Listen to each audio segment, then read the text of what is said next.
vamos a sumergirnos en uno de los episodios más determinantes y trágicos del siglo XX en España, la Guerra Civil. Un conflicto de una brutalidad inmensa, cuyas consecuencias han dejado una cicatriz profunda en la memoria del país. Acompáñenme a desgranar sus claves. Todo se suponía que iba a ser rápido, cuestión de días. El plan era un golpe militar fulminante. El 18 de julio de 1936, un grupo de generales se levantó en armas contra el gobierno de la República. Contaban con una victoria fácil, pero se toparon con algo que no esperaban, una resistencia feroz. Y el fracaso de ese golpe, lejos de calmar las aguas, partió a España por la mitad y la hundió en una guerra civil devastadora que duraría casi 3 años. Para entender cómo se llegó a ese punto hay que mirar unos meses atrás. El ambiente ya estaba que ardía. En febrero del 36, el Frente Popular gana las elecciones y la polarización política se dispara.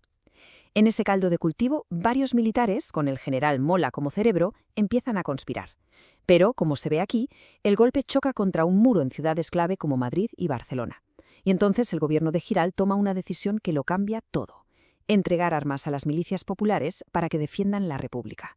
En cuestión de horas, España era un país roto. Y con esa fractura nacieron dos Españas. Dos bandos que se iban a enfrentar a vida o muerte durante 3 largos y terribles años.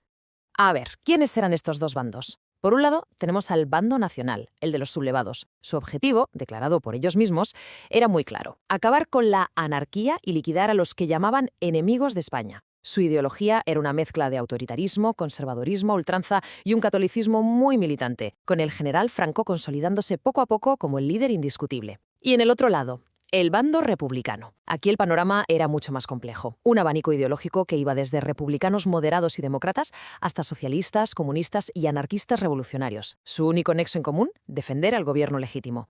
Y claro, esta división partió a la sociedad española por la mitad. Los nacionales recibieron el apoyo de las élites de siempre, la oligarquía financiera, los grandes terratenientes y una buena parte de la clase media más conservadora y católica. Y ojo, un apoyo que fue fundamental fue el de la Iglesia Católica, que llegó a calificar la sublevación de cruzada. La República, por su parte, encontró su fuerza en las clases medias urbanas, los profesionales, los obreros de las fábricas y los campesinos sin tierras. Pero la cosa no se quedó aquí. Muy rápido, lo que pasaba en España dejó de ser un asunto interno. El país se convirtió, ni más ni menos, que en el primer gran campo de batalla de la lucha que estaba a punto de devorar Europa: la lucha entre el fascismo y el antifascismo. Y este factor internacional fue probablemente el que decidió la guerra, porque el apoyo que recibió cada bando fue increíblemente desigual. Fijaos, Franco recibió una ayuda militar masiva y constante de la Alemania nazi, con su temible Legión Cóndor, y de la Italia fascista de Mussolini, que envió casi 80.000 soldados. ¿Y la República? Bueno, la República se encontró bastante sola. Su principal apoyo fue la Unión Soviética, una ayuda que además tuvo que pagar con el oro del Banco de España. Y luego estaban las brigadas internacionales, unos 35.000 voluntarios de todo el mundo que vinieron por idealismo a luchar contra el fascismo. Como se puede imaginar, esta enorme diferencia en la ayuda militar acabó inclinando la balanza de una forma decisiva. Venga, vamos ahora a lo que fue la guerra sobre el terreno, para entender cómo se movieron los frentes y cuáles fueron las batallas clave. Estos 4 mapas son una pasada, porque resumen de un vistazo toda la guerra. Miremos el primero, julio del 36. España partida en 2, con las fuerzas más o menos equilibradas. El primer gran movimiento es el de los nacionales, que con la ayuda alemana e italiana consiguen unir sus 2 zonas y lanzarse a por Madrid. Pero la capital resiste. Pasamos a octubre del 37, y el cambio es brutal. Los nacionales ya han conquistado toda la franja norte, que era el corazón industrial del país. Siguiente parada, julio del 38. Fijaos, ya han llegado al Mediterráneo, partiendo la zona republicana en 2. La última imagen, de febrero del 39, es ya la del final.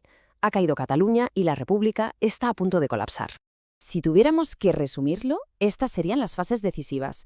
Primero, la defensa de Madrid al grito de «no pasarán», que se convirtió en un símbolo mundial. Después, en el 37, la campaña del norte, un golpe durísimo para la República y que dejó para la historia del horror el bombardeo de Guernica. Pero si hay un punto de no retorno, ese es la batalla del Ebro en el 38. Fue el último intento a la desesperada de la República por girar las tornas. Su derrota allí, en la batalla más sangrienta de toda la guerra, fue la sentencia final. Y aquí hay que entender una cosa muy importante: la guerra no fue siempre igual.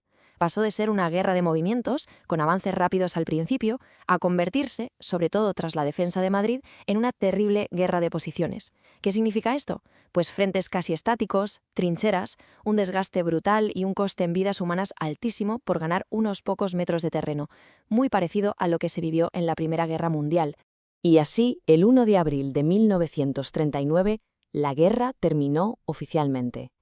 Pero su final no fue más que el principio de una larguísima y oscura posguerra.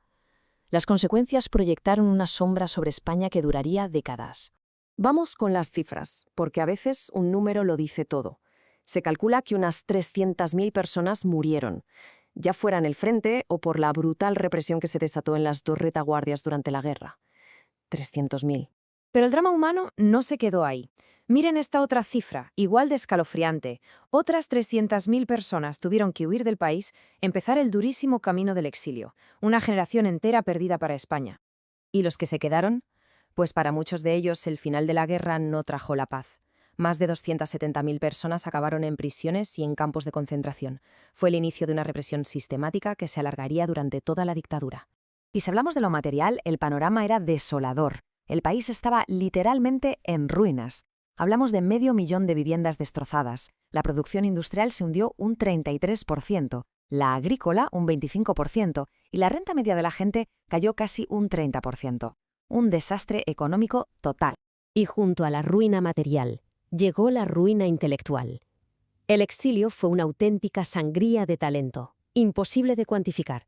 Pensemos en figuras de la talla de Juan Ramón Jiménez, Antonio Machado, Picasso, Buñuel, cientos de científicos. La fuga de cerebros fue devastadora, una pérdida cultural de la que el país tardó décadas, si es que alguna vez lo hizo, en recuperarse. Este trauma colectivo fue tan profundo que marcó incluso la llegada de la democracia 40 años después. Lo explica muy bien el historiador Enrique Moradillos en esta cita. Ese miedo a que algo así volviera a pasar fue lo que impulsó lo que se llamó el Pacto del Olvido durante la transición.